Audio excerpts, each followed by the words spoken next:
just visibly upset by this display. Come on down and get places for the home games. Bring the kids. We got entertainment for the whole family. There goes Jeff Hansen into the corner. I think it's Jeff. No, it's Jack.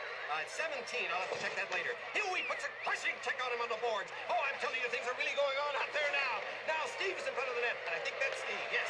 No, yeah, it is Steve. And I think that was Jack. Well, it was Jeff or Jack. These brothers are stomping all over. First started, and that's speaking with me. Hey, there you go. Hey, boys and girls. Red Wing play-by-play announcer Ken Kell. Ken, thanks for being here today on Detroit City TV. You know, we're coming into playoffs, and watching from overhead, maybe not having so much of a biased opinion. What do you see the Wings facing Nashville? What do you see as their biggest obstacle?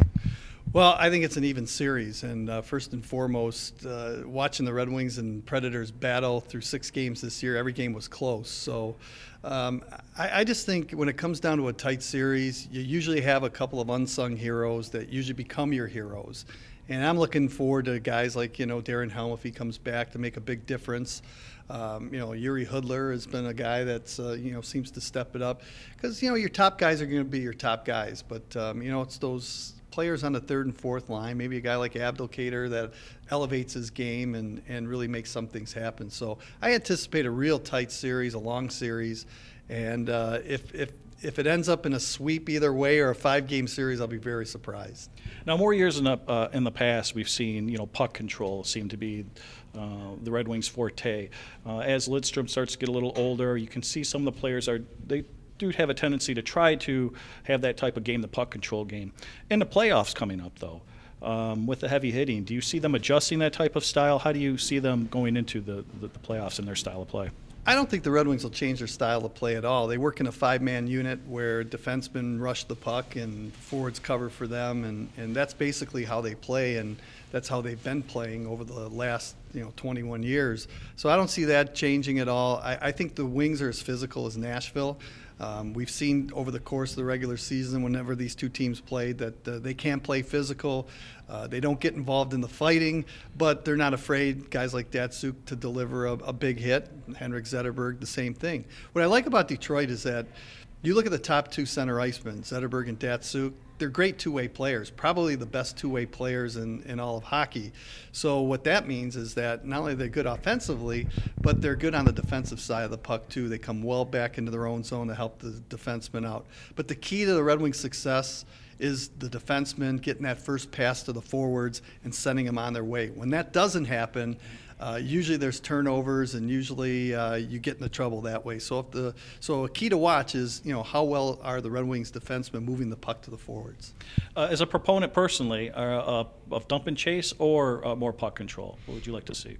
Well, I like the way the Wings play, and they'll possess the puck. And why give it away? You work so hard to get it. Why just throw it in and make a change? So if you watch the Red Wings, usually a defenseman will take the puck back behind the net, and that'll allow the team to change. And that way you have the puck when your fresh players are on the ice.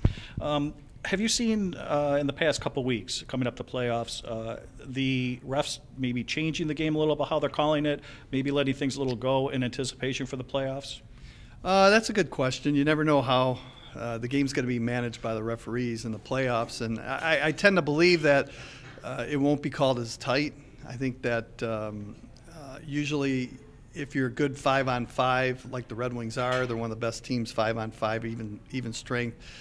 That's a key factor. Although when you do get a power play, you need to score, and that's just a bonus. But as far as the referees calling things, I think they tend to let things go and let the outcome of the game be determined by the players.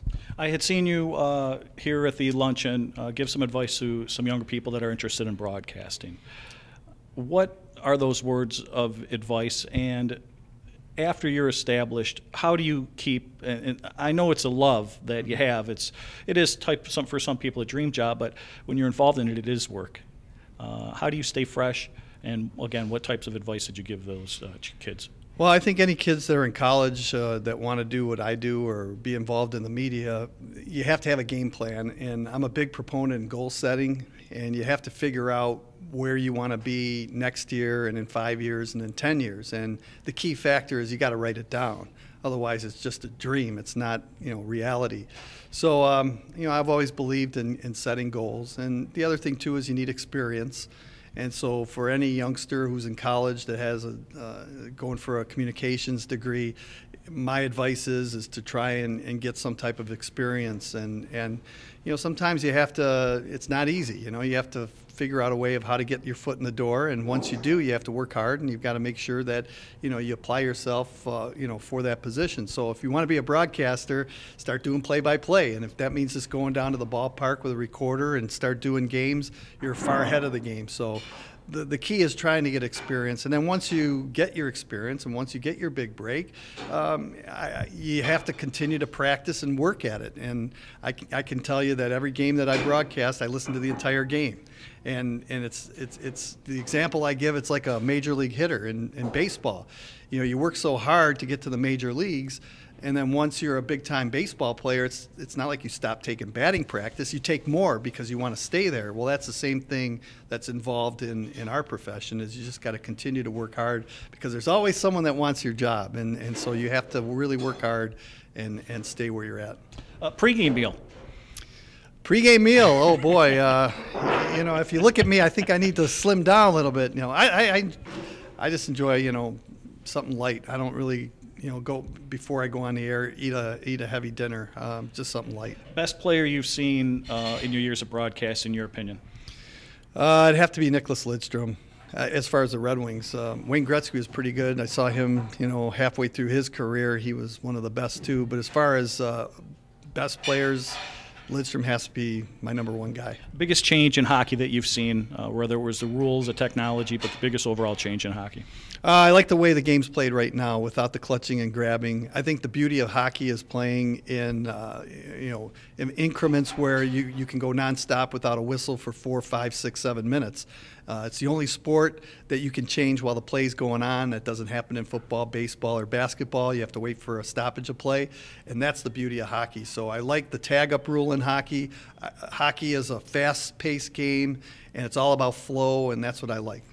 And if it was between maybe Bob Cole and you on the ice in a little fisticuffs? I'm a lover, not a fighter. Thanks, Ken. Bob Cole's a great guy. I would never drop the gloves with Bob Cole. He's one of my all-time idols. Hey, boys and girls, Ken Kale here on Detroit City TV. Listen to him on 97.1 The Ticket. Again, go Wings in the playoffs. And Ken, thanks again for your time. Appreciate it so much. Sure. He's got the moves. No tie down.